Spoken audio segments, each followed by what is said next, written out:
আমাৰ প্ৰথম কথাটো হ'ল আমি কৰা অধ্যয়নৰ পৰা প্ৰথম যেটো তথ্য ওলাই আছে সেই তথ্যটো হ'ল তৰুণ গগৈ চৰকাৰৰ তৃতীয় কাৰ্যকাল 2011 পৰা 2016 সেই কাৰ্যকালত জিডিপি স্থিৰ মূল্যত কনষ্টেন্ট প্ৰাইচত গড় বৃদ্ধিৰ হাৰ আছিল 7.6% আৰু ঋণ বৃদ্ধিৰ হাৰ আছিল 10.9%।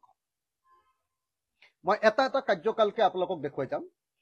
তৰুণ গগৈ চৰকাৰৰ কাৰ্যকালত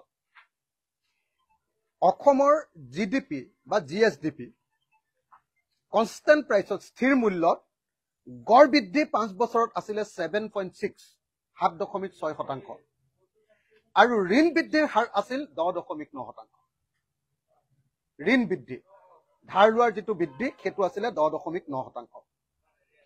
সৰ্বানন্দ সোণোৱালৰ কাৰ্যকালত 2021 পৰা 2016 পৰা 2021 লৈকে এই সময়খিনিত সৰ্বানন্দ সোণোৱালৰ চৰকাৰৰ কাৰ্যকালত জিডিপি কনষ্টেন্ট প্ৰাইচত গড় বৃদ্ধিৰ হাৰ আছিল 5.4। এটো কোভিডৰ সময়খিনিক লৈ সেইকাৰণে জিডিপিৰ গড় বৃদ্ধিৰ হাৰটো কমি গৈছিলে কাৰণ কোভিডৰ সময়খিনি পৰিছিলে আৰু ঋণ বৃদ্ধিৰ হাৰ আছিল 16.6 16.6।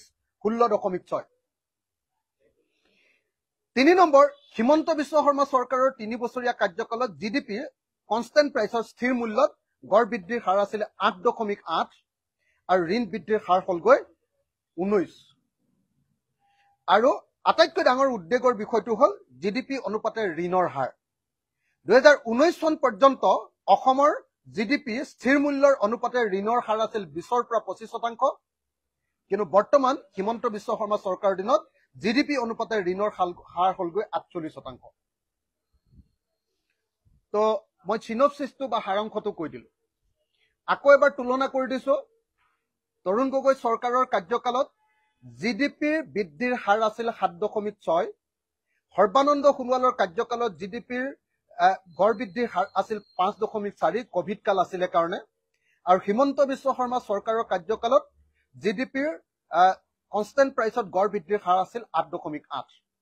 অৰ্থাৎ তৰুণ গগৈ চৰকাৰৰ কাৰ্যকালতকৈ হিমন্ত বিশ্ব শৰ্মা চৰকাৰৰ কাৰ্যকালৰ আপোনাৰ জিডিপিৰ গড় বৃদ্ধিৰ হাৰ সামান্য বেছি আছিলে, 1% বেছি আছিলে, কিন্তু ঋণৰ বৃদ্ধিৰ হাৰ 9% বেছি আছিলে।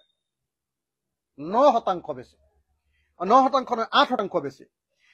তৰুণ গগৈ চৰকাৰৰ কাৰ্যকালত ঋণ বৃদ্ধিৰ হাৰ 10.9, সৰ্বানন্দ সোণোৱালৰ কাৰ্যকালত ঋণ বৃদ্ধিৰ হাৰ 16.6 আৰু হিমন্ত বিশ্ব শৰ্মা চৰকাৰৰ কাৰ্যকালত ঋণ বৃদ্ধিৰ হাৰ 19%। অৰ্থাৎ হিমন্ত বিশ্ব শৰ্মা চৰকাৰৰ কাৰ্যকালত ঋণ বৃদ্ধিৰ হাৰ তৰুণ গগৈ চৰকাৰৰ কাৰ্যকালতকৈ 8% বাঢ়িছে, ঋণ বৃদ্ধিৰ হাৰ বাঢ়িছে, আৰু তৰুণ গগৈ চৰকাৰৰ সৰ্বানন্দ সোণোৱালৰ চৰকাৰৰ কাৰ্যকালতকৈ 3% ঋণ বৃদ্ধিৰ হাৰ